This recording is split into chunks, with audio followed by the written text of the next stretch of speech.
Biyahe kasama si DJ Lala, aarangkada na. Ito ang biyahe ng buhay ni Wayne.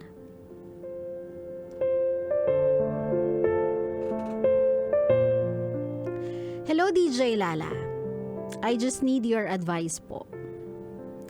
I have been single since 2015. And takot na ako ulit mag-try pumasok sa isang relasyon na dahil sa di makakalimutang karanasan sa ex ko. Meron akong nakakasama lumabas or date several times na.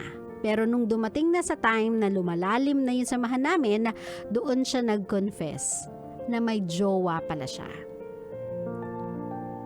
But he confessed na he loves me too. Ano po bang pwede kong gawin kasi alam kong mali na ang aming nasimulan? Thank you, Miss Lala, and more power to your show. Love, Wayne.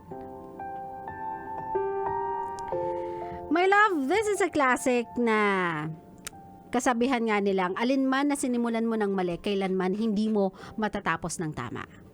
It will always end up wrong. It will always end. So if you think that love is real, naniniwala kang yung pagmamahal niya sa iyo ay totoo, at yung pagmamahal mo sa kanya, ramdam mo din sa sarili mo, totoo. I think it's just but right na itama ninyo munang dalawa yung mga sitwasyon ninyo individually and personally before you jump into this amazing what could have been type of relationship.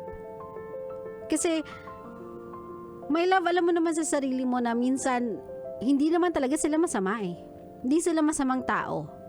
Maaring nagkakamali sila, maaring may nagagawa silang mali, maaring masama yung ginagawa nila, pero that doesn't mean masama silang tao. Feeling ko na liligaw lang sila ng landas. And I know for a fact na hindi na sila bata, but sometimes, alam nyo yun, even us, tayong mga adult, we can be stubborn sometimes. Especially when it comes to our happiness. Kasi hodang malito sa mata ng mga tao, if that is something that will make us happy, we go for it. Makulit din tayo, matilok tayo, my love eh. So maybe, that person is not really bad at all. Hindi siya masamang tao. Gusto lang niya siguro ng something na magpapasaya sa kanya. Gusto niya lang sigurong makasama yung taong magpapasaya sa kanya. No matter what it takes. So ikaw na nasa ground level. When I say ground level, yung level-headed pa. Yung hindi pa consumed ng happiness. Yung hindi pa bulag sa pagmamahal. Ikaw na lang yung magtama sa maling sitwasyon. Pwede mo naman sabihin sa kanya, love eh, na kung mahal mo ko talaga, which I do feel, nararamdaman ko naman na you have something for me. And I do believe that you have feelings for me. Di naman ako bulag, di naman ako naive, hindi naman ako insensitive not to feel that. Pero kung ano man yung nararamdaman mo, that is not enough. Para ipagpatuloy natin tong maling ginagawa nating dalawa. If you love me, you will end it with that person. Hindi natin siya sasaktan.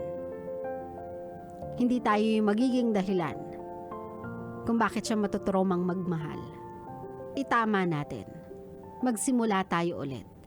Kung tayo naman kasi talagang dalawa yung para sa isa't isa, kung alam naman natin sa sarili natin na at the end of the day tayo pa ring dalawa, then maybe kahit mag-pause muna tayo, kahit we put a pause into this, we can get back kung saan tayo natapos. Pero for now, I cannot continue this relationship with you. Not just because I want to secure myself, but because I want to respect myself. I deserve a relationship na I can call my own. I deserve a relationship that I can be proud of. I deserve someone who will be proud of me. I deserve someone na kaya akong ipagsigawan. Hindi isang relationship na itatago ako. So Wayne, if you are listening to me right now, itama mo, since ikaw yung level-headed. Ikaw yung hindi pa consumed by this happiness, this love. Yung kahit papano nakikita pa yung tama sa mali. Ikaw yung magtama nito. Iayos nyo yung simula ng relationship na yon. But my love, mind you, this is not without a risk. Alam mo naman yan. When it comes to love, it's always a gamble. Laging may but, ika nga nila. By doing this, my love, it's just a beautiful way of saying, I'm ending this. And with the risk of that person not coming back. That is the risk. Yun yung gamble, yun yung sugal. Na kapag pinakawalan mo na siya sa'yo ngayon, hindi na siya bumalik pa. Not because hindi ka niya mahal.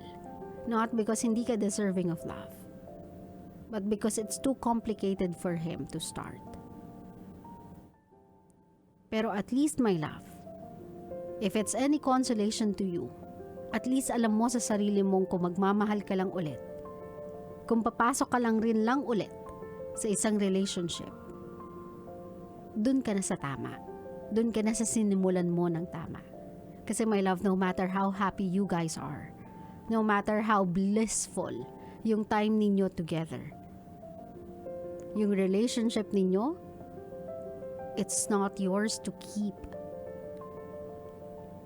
Hindi yan yung relasyong magtatagal. Kasi wala siya ng key factors ng lahat. Faithfulness, loyalty, honesty.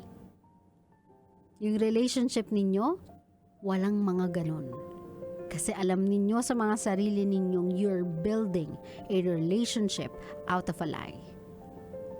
So my love, be brave enough to let go of a person who is not yet ready to choose you, to choose your relationship with him, to choose whatever it is that you guys have.